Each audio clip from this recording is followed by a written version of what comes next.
Hello दोस्तों, कैसे हैं आप। मैं हूं मनीष, हाजिर हूं फिर से एक नए व्लॉग के साथ में। और फिलहाल मैं मौजूद हूं उत्तराखंड के अंदर एक बहुत ही पावन स्थान पर, जो है उत्तराखंड के ऊखीमठ के अंदर। और यह स्थान कहलाता है अष्ट भैरव मंदिर। जी हाँ, यहाँ का वैसे सबसे प्रसिद्ध मंदिर जो है ऊखीमठ का, वो है ओंकारेश्वर मंदिर। और उसके दर्शन मैं आपको पहले करवा चुका हूँ, जो कि होता है भगवान मध्य महेश्वर और भगवान केदारनाथ जो हैं, उनके जो चल विग्रह होता है, जो डोली होती है, उनकी शीतकालीन गद्दी, शीतकालीन निवास। और आज जिस स्थान पे मैं हूं, यह भी है ओंकारेश्वर मंदिर के बिल्कुल पास, ज्यादा दूर नहीं है। और यह स्थान कहलाता है अष्ट भैरव मंदिर। तो चेतन, कैसा लग रहा है भैया? ये जो मंदिर है अष्ट भैरव का, ये बहुत ही प्राचीन मंदिर है और यहाँ अपने को आने का सौभाग्य मिला है अभी। तो अभी अंदर दर्शन करेंगे तो आनंद और ज्यादा आएगा। बिल्कुल अंदर आनंद आएगा। ये है प्रवेश द्वार अष्ट भैरव मंदिर का। और यहाँ आप देख सकते हैं, यहाँ पे जो बकरे के सींग हैं वो भी लगे हुए हैं। इस तरीके से ये जो रंगीन रेशमी वस्त्र होते हैं, ये टंगे हुए हैं। अब अंदर की तरफ चलते हैं और यहाँ से मैं दिखाता हूँ आपको ओंकारेश्वर मंदिर कैसा दिखता है। तो लीजिए, आ गए हैं हम इस विशेष मंदिर के अंदर। और आप देख सकते हैं कितना कलरफुल मंदिर है। ये ध्वजाएं जो हैं वो कैसे लहलहा रही हैं, पवन देव जो हैं इन्हें लहरा रहे हैं। तो यहाँ से आप देख सकते हैं, ये है यहाँ अष्ट भैरव मंदिर का प्रवेश द्वार। और वो जो आप देख रहे हैं ओंकारेश्वर मंदिर का पिछला भाग है, यानी यह बहुत निकट है। वहीं आप मंदिर से आएंगे तब अष्ट भैरव के मंदिर के बोर्ड आपको लगे हुए दिख जाएंगे। आपको यूं आना होगा नीचे से ही। ये देखिए मार्ग बना हुआ है, देख सकते हैं आप। तो मंदिर परिसर के अंदर हम आ गए हैं। तो अब यहाँ पे पंडित जी मिल गए हैं। पंडित जी नमस्कार। नमस्ते। नमस्ते महाराज जी, प्रणाम। सबसे पहले मैं जानना चाहूंगा महाराज, इस पवित्र मंदिर के बारे में आप थोड़ी सी जानकारी दीजिए।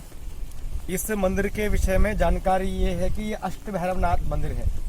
और अष्ट भैरवनाथ मंदिर के अंतर्गत ये काल भैरव और संहार भैरव मंदिर है। काल भैरव मंदिर है। अच्छा, यहाँ पे जो है 2 स्वरूप हैं भैरव जी हाँ। के, उनका ये मंदिर है। अष्ट भैरवनाथ के 8 रूप है। हाँ जी। उन 8 स्वरूपों में बाकी के 6 रूप नीचे हैं और 2 रूप यहाँ पे, 3 स्वरूप, एक तो भूतनाथ स्वरूप, हाँ जी, एक संहार भैरव स्वरूप और एक काल भैरव स्वरूप, 3 स्वरूप यहाँ पे हैं।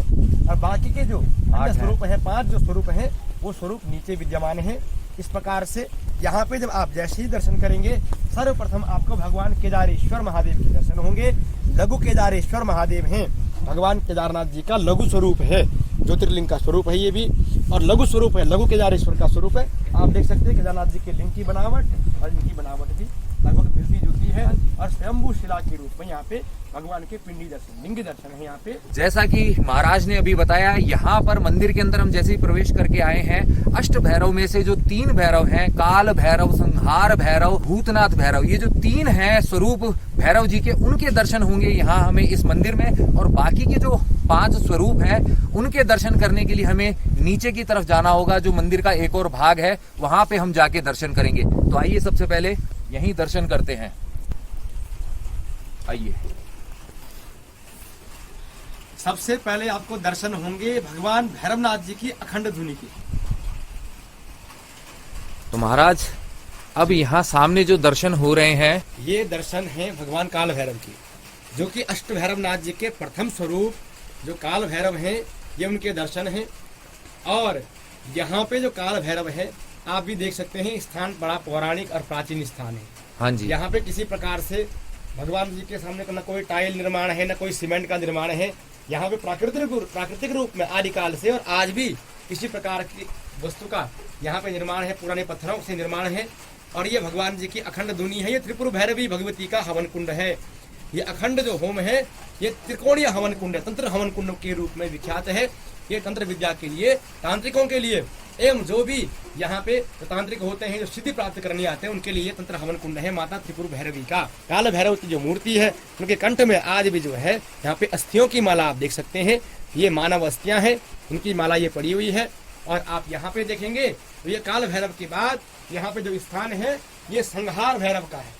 ये काल भैरव के पश्चात काल भैरव अष्ट भैरव में प्रथम स्वरूप है। हाँ और जो संहार भैरव है, ये अंतिम स्वरूप है। तो इनके अंतिम स्वरूप के यहाँ पे दर्शन है। ये आप संहार भैरव की आप प्रतिमा देख सकते हैं। उस प्रतिमा के भीतर भी बहुत पौराणिक लिपि है। जो प्रतिमा है उसके भीतर, उसके चरणों पे भी बहुत पौराणिक लिपि है। उससे भी उस मूर्ति की प्राचीनता बोध होता है। और ये पूरा श्रृंगार भैरव का मंदिर है। ये मिट्टी का मंदिर है। पौराणिक परंपरा के अनुसार जो मिट्टी से लिपाई होती थी, आज भी वही परंपरा चलती आ रही है। ऊपर ये पंचमुखी शंकर है, भगवान शंकर है। भगवान शंकर के दर्शन हो रहे, लिंग दर्शन आपको पिंडी के हो रहे भगवान शिव जी के। ये श्रृंगार भैरव की पिंडी है, श्रृंगार भैरव का लिंग है। हाँ जी, यहाँ पे तो यहाँ आप पिंडी स्वरूप में देख सकते हैं संहार भैरव जी के दर्शन। और जैसा कि महाराज ने बताया, यहाँ जो मंदिर है आज भी जो मिट्टी जो है उसी का लेप किया हुआ है, अपने ओरिजिनल स्वरूप के अंदर ही है। वास्तविक स्वरूप आज भी इसका कायम है। जो पौराणिक विधियां हैं उसी के अनुसार पूजा होती है। और यहाँ पे एक विशेषता है, आपको भैरवों के दर्शन तो होंगे, लेकिन भैरवों के साथ साथ उनके जो गण होते हैं, हाँ जी, जो कच्चा कलवा होता है, कच्चा मशान होता है, माता मशानी होती है, जो उनके गण होते हैं, जो उनके कार्य करते हैं, उनके गणों का स्थान ये है। आप देख सकते हैं यहाँ पे, इसको हमारे गढ़वाल में बयाल के नाम से जानते हैं। ये गड्ढा होता है। हाँ जी, और जितने भी भैरव के गण होते हैं उनका निवास होता है पाताल में। तो इसीलिए गड्ढा उनका निवास स्थल माना जाता है। गड्ढा जो दैत्य होते हैं, जो उनके गण हैं, हाँ जी, भैरव के गण हमेशा दैत्य ही होते हैं, लेकिन वो अच्छे दैत्य होते हैं। जैसे कच्चा कलवा, हाँ जी, वीर होते हैं, उग्र वीर माशान होते हैं, घोर माशान, घोर कलवा होते हैं, अघोर कलवा, 56 कलवे होते हैं, वीर कच्चा होते हैं, शमशानी वीर कच्चा होते हैं। ठीक है, इस प्रकार से माता शमशान काली होती हैं, उनके साथ में माता मसानी होती हैं। तो ये ढक्कन खुलता है। इस ढक्कन जब खुलेगा, जब किसी में भैरव का दोष लगता है, या भैरव जब किसी से रुष्ट होते हैं, या जब कोई भैरव को प्रसन्न करना चाहता है, काल भैरव को, तब ये खोला जाता है। काल भैरव की पूजा करने से पहले यहाँ पे पहले गणों की पूजा करने का विधान है। जब इनके गणों की पूजा होगी, क्रमशः तब काल भैरव की पूजा होगी। ये शमशान भैरव का जो चेहरा है, सीधे शमशान घाट जो आप सामने देखेंगे, इनकी क्रमशः सीधी दिशा के नीचे यहाँ पे काल घाट शमशान है। अच्छा, ये भी काल भैरव का शमशान घाट है। मैप से देखो या आप किसी भी रूप से देखो, तो एक ही सीधी रेखा में ये दोनों स्थान पड़ते हैं। पुराने जमाने में कोई भी कोर्ट कचहरी नहीं होती थी। हाँ जी, ठीक है, और उस जमाने में इस भैरव का ऐसा उग्र स्वरूप है, जब किसी के साथ अन्याय होता है, किसी के साथ अत्याचार हो जाता है, और आज भी जब कोई किसी की जमीन छीनता है, जब वो पुलिस से भी नाकाम हो जाए, कानून भी उसका साथ ना दे, तो आज भी लोग भगवान या तो काल भैरव की शरण में या तो संहार भैरव की शरण में। ये उस जमाने का ये हाई कोर्ट है, और उस जमाने का ये सुप्रीम कोर्ट है। अगर किसी ने अपनी अर्जी यहाँ पे लगा दी, हाँ जी, अमुक व्यक्ति ने मुझे प्रताड़ित कर दिया, अमुक व्यक्ति ने मेरा शोषण कर दिया, तो भगवान जो भैरव के जो मैंने गण बताए आपको, भगवान भैरव अपने गणों को वहां भेजते हैं कि जिसकी गलती होगी, जिसका दोष होगा, तो उस पे बड़ा घोर दोष भगवान भैरव का लगता है। जब उस दोष से वो प्रताड़ित हो जाता है, कभी कभी मनुष्य की मृत्यु तक हो सकती है। इतना उग्र दोष होता है भगवान भैरव का, क्योंकि उनके गण जो हैं बड़े उग्र होते हैं। ठीक है, माशान होते हैं, चंड माशान, उग्र माशान होते हैं। जब उनका दोष लगता है, वो आदमी को शमशान बना देते हैं। अगर वो भी उस व्यक्ति की किस्मत अच्छी निकल जाए, उसके पुण्य कर्मों का फल बताएं, कहीं निकल जाए कि तुम पे देवता का दोष हुआ, तुमने अमुक व्यक्ति को प्रताड़ित किया है, इस अनुसार प्रताड़ित किया जाएगा, उसी अनुसार दंड भी मिलेगा। तो उस दंड से परिमार्जन करने के लिए गणों को अष्टबलि देने का विधान है। यदि काल भैरव को अर्जी दी जाएगी, तो काल भैरव के गणों को अष्टबलि दी जाएगी। और दूसरा विधान जो मैंने हाई कोर्ट बताया, श्रृंगार भैरवनाथ जी अंतिम भैरव हैं। यदि कोई इनके पास अर्जी लगाए, तो इनके गण वहां आगे खेत में हैं, वहां पे भी ऐसा ही कुंड मिलेगा, आपको दर्शन कराते हैं। आइए, यहाँ पे है संहार भैरव जी के गणों का स्थान। यहाँ पे जब संहार भैरव का दोष किसी व्यक्ति पे लगता है, उसके कुकृत्यों के द्वारा बोलेंगे, या जब कोई व्यक्ति किसी का उपहास करता है, किसी का शोषण करता है, तो वो पीड़ित व्यक्ति जब संहार भैरव की शरण में आता है, तो ये गण जो है उस व्यक्ति के परिवार पे लग जाते हैं, या इनका दोष होता है। तब जाकर के उस दोष के परिमार्जन के लिए, संहार भैरव के दोष के परिमार्जन के लिए यहाँ पे अष्टबलि का विधान है। ये ढक्कन खुलता है, ये प्रत्येक अवसर पे नहीं खुलेगा। जब किसी पे दोष होगा, तो जो तांत्रिक होते हैं, तंत्राचार्य यहाँ पे आते हैं, उन तांत्रिकों की उपस्थिति में ही ये ढक्कन यहाँ पे खुलता है। ये माता मशानी, भगवती मशानी बोलते हैं, हमारे यहाँ सेमड़ा बोलते हैं। माता मशानी का कुंड है, और ये भी खुलता है। ये कुंड के अंदर भी ढक्कन है, ये लेप का रखा मिट्टी का जो लेप है, आप देख सकते हैं। इस प्रकार से ये बहुत गहरे कुंड है। हाँ जी, और नागासुर, जो भी नाग होते हैं, नाग देवता, उनका भी स्थान है यहाँ पे। और आगे जो आप स्थान देख रहे हैं, ये भैरव की माता शमशान काली का स्थान है, वहाँ भी मंदिर है, लेकिन माता शमशान दूर से ही दिखाएंगे। महाराज जैसे आपने बताया, यहाँ पे जिनकी कोई समस्या होती है, यहाँ जो भैरव जी के क्रोध का पात्र बनता है उसे बाद में क्षमा याचना के लिए बलि देनी पड़ती है, बलि चढ़ानी पड़ती है। तो यह बलि क्या सिर्फ पशु बलि होती है या सात्विक तरीके से भी जैसा होता है? यहाँ पे जो बलि होती है जरूरी नहीं है कि पशु बलि हो। हाँ जी। बलि तो तामसिक रूप से किसी भी द्रव्य की बलि दी जा सकती है, जैसे मांस मतलब उड़द की दाल, हाँ जी, खिचड़ी की बलि होती है, या श्रीखंड नारियल की बलि होती है, या अन्य प्रकार के जो द्रव्य होते हैं उनका भी बलिदान का यहाँ पे विधान माना गया है। जैसे वो होता है बोलते हैं इसको, जैसे पेठे की मिठाई बनती है, हाँ जी, ठीक, उस्मान की बलि होती है, कद्दू की बलि होती है, अलग अलग प्रकार से अलग अलग प्रकार के द्रव्यों की बलि होती है। जो जिसकी सामर्थ्य और जिसकी प्रवृत्ति जिस प्रकार की हो वो अपनी प्रवृत्ति के अनुसार उक्त द्रव्यों की, या अपनी प्रवृत्ति के अनुसार जिसकी तामसिक प्रवृत्ति हो वो तामसिक बलि, सात्विक प्रवृत्ति हो सात्विक बलि, गृहस्थ जीवन हो सात्विक बलि का विधान यहाँ पे है।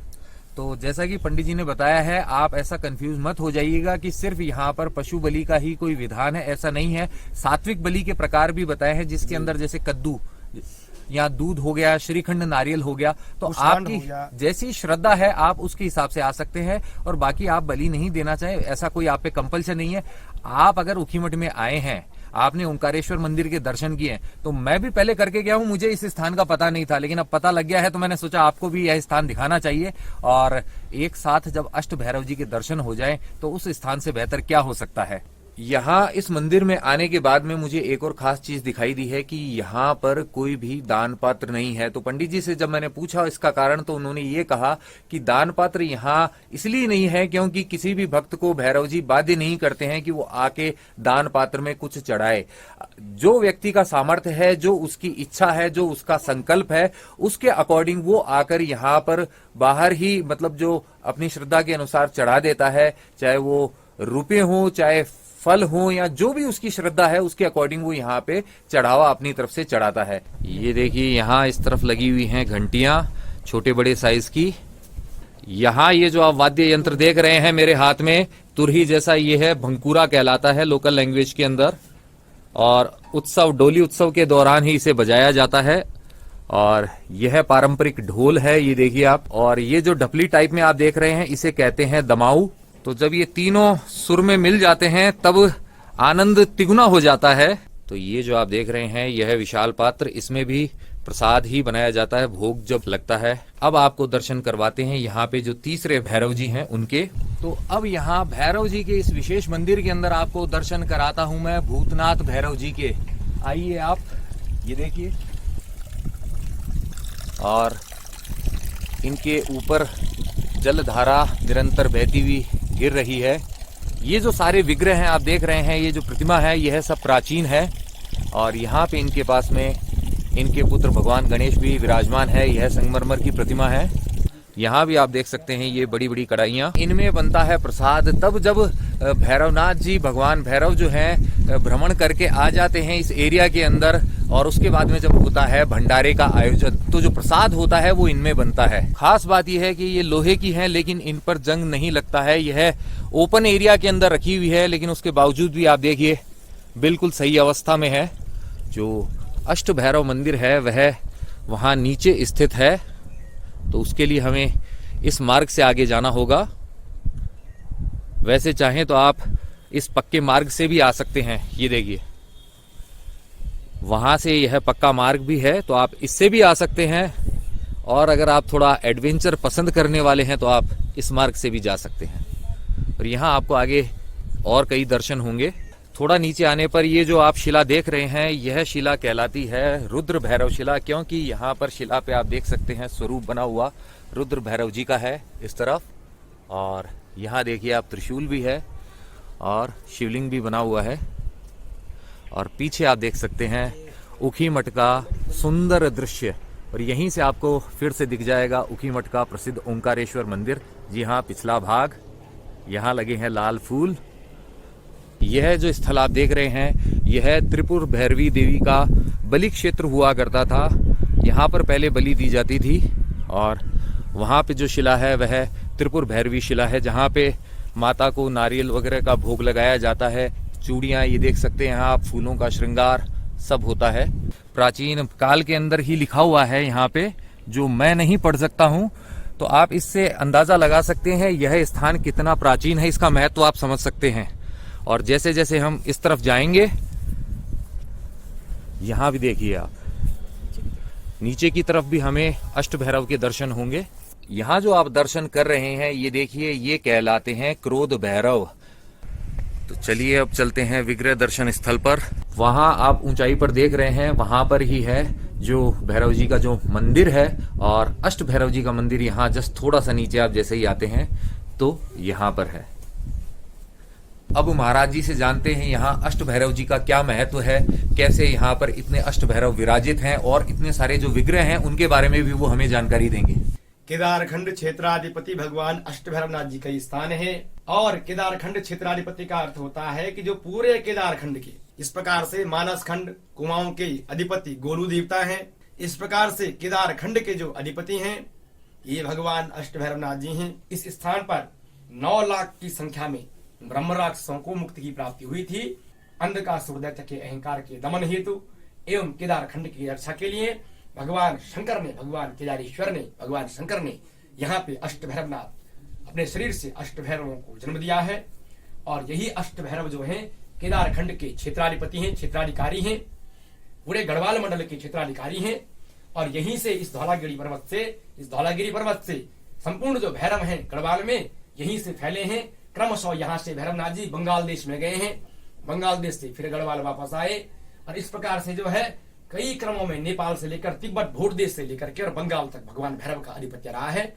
और इन भैरव का संबंध गढ़वाल राजशाही से भी रहा है। यहाँ पे जो पूजा की परंपरा है, पूजन परंपरा में यहाँ पे अष्टभैरवनाथ जी के साथ में शक्ति रूप में भगवती माता आदिशक्ति चंडिका है, भगवती भद्रकाली है, भगवती दक्षिण काली है। विग्रह दर्शन में भगवान शंकर हैं। भगवान शंकर का आप उग्र स्वरूप देख सकते हैं। आपको कहीं भी शिव जी का ये रूप नहीं दिखेगा। यहाँ शंकर भगवान का काल रूप है, भगवान शंकर का तामसिक रूप है। और यहाँ पे नल कुबेर, धन कुबेर, रिद्धि, सिद्धि, भगवती पंचमुखी गायत्री। और यहाँ पे आप देख रहे हैं हमारी कुलदेवी नंदा राजराजेश्वरी जो गढ़वाल की अधिपति हैं। भगवान हीत देवता, विंसर देवता, लाटू, बौलिया और जाख देवता। यहाँ पे भगवती भराड़ी हैं, ये यहाँ की हमारी पैतृक देवी हैं। पहले भैरव आते हैं काल भैरव, दूसरा स्वरूप है रुद्र भैरव, तीसरा स्वरूप है अष्टांग भैरव, चौथा स्वरूप है भूतनाथ भैरव, पांचवा स्वरूप है क्रोध भैरव, छठवां स्वरूप है उन्मत्त भैरव, सातवां स्वरूप है भीषण भैरव, आठवां स्वरूप है संहार भैरव। केदारखंड में अष्टभैरव यहाँ पे हैं। आपके अवंतिका खंड में उज्जैन में अष्टभैरव जी हैं, और आपके काशी खंड में काशी में अष्टभैरव हैं। ये मात्र 3 खंड हैं जहाँ पे शुद्ध अष्टभैरव हैं। और तंत्रपीठ के रूप से विख्यात, तंत्रपीठ के नाम से ये अष्टभैरव तीर्थ विख्यात है। और भगवान अष्टभैरवनाथ की जो पूजा है ये सात्विक एवं राजसिक विधान के द्वारा पूजा होती है। यहाँ पे तामसिक विधान के द्वारा पूजा नहीं होती है, लेकिन जो तंत्र पूजाएं होती हैं वो तामसिक विधान के द्वारा ही होती हैं। वो अलग स्थान पे संपन्न होती है, वो इस स्थान पे नहीं होती है। यहाँ पे राजसिक और सात्विक पूजाएं होती है जो हम लोग करते हैं। ऊपर पे जो पूजाएं होती हैं ये तांत्रिक लोग करते हैं, जो तांत्रिक होते हैं। और इसकी एक जो शाखा है ये शमशान घाट पे है। उस शमशान का नाम है काल घाट शमशान। बड़ा ही भव्य स्थान है।